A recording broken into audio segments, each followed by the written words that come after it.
పుష్యమి నక్షత్రం, అనురాధ నక్షత్రం, ఉత్తరాభద్ర నక్షత్రంలో మీరు జన్మించారా? ఈ నక్షత్రాల్లో జన్మించిన వారికి అధిపతి శనీశ్వరుడు. అదేవిధంగా 8, 17, 26 ఈ తేదీలలో జన్మించారా?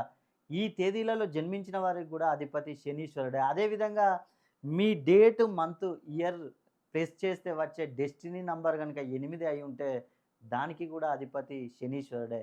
అదేవిధంగా మీరు శనివారం గనుక జన్మించినట్లయితే దానికి గూడా అధిపతి శనీశ్వరుడే. మీరు పుష్యమాసంలో జన్మించిన దానికి అధిపతి శనీశ్వరుడే. మీరు గనక ఈ నక్షత్రాల్లో, ఈ తేదీలో మీ డెస్ట్ నంబర్ 8 అయి ఉండి గనక ఉన్నట్లయితే మీరు తప్పకుండా నేను జరిపించబోయే జూన్ 21 తేదీన శని త్రయోదశి రోజున నేను శని హోమం జరిపించబోతున్నాను. ఈ శని హోమంలో మీరు తప్పకుండా పాల్గొనాలంటే మీ యొక్క పేరుని, గోత్రాన్ని నాకు పంపించండి. మీ పేర్లపై శని హోమం జరిపించి మీకు వాట్సాప్ ద్వారా వీడియోని అందజేస్తాను. అదేవిధంగా మీకు ఫ్రీగా ఒకటి శని మనీ లాకెట్‌ను కూడా అందజేస్తాను.